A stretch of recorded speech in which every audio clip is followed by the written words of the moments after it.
Now I've put communication in 3 parts because all three of these parts now help me make more fortunes.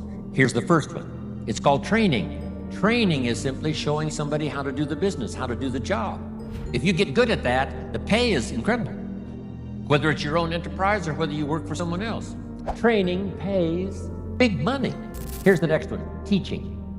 And I've divided the two just to make the point. Teaching is more teaching life skills. Teach somebody how to set goals. Gary mentioned, right, making the list and checking them off. Today he gets to check one off. Jim Rohn arrives in San Jose, Santa Clara. I'm so excited about that. Teaching leadership, teaching management, teaching how to become powerful, gifted, influential, teaching father skills, mother skills. I've now, the last 15 years, learned grandfather skills. I set a goal when I became a grandfather to be one of the best grandfathers any grandchildren ever had in the whole wide world. I practice it. I think about it. How to use my newfound life as a grandfather and learn every skill possible to dazzle my grandchildren. I'm one of the best. So teach people how to be good fathers, good grandfathers, good mothers, good leaders in the community. Teach a minister how to use the gift of language to persuade.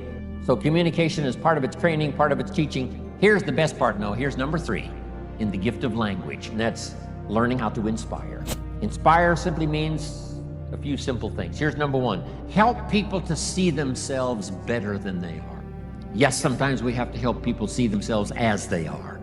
If they've made mistakes, maybe that needs to be pointed out. If a child has messed up, sometimes you've got to say, you've messed up. But don't leave them in the mess. Now transport them into the future with the gift of your language and inspire them with the person they can become by using the mistakes of the past to develop new disciplines for the future. A teacher I met when I was 25 years old had this unusual gift. He said, Mr. Rohn, if you keep learning as you're learning now, one of these days you'll walk into a room full of people and you'll hear someone say, there's the man. That's the man. That's the famous man. I thought, well, that could never happen for me. Sure enough, it did. He said, it will happen. And I think when I walked in here this morning, I heard someone say, that's him, that's the man, that's the famous man.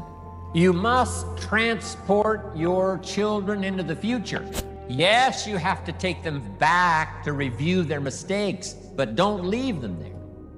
Now transport them into tomorrow. Transport your children into next week.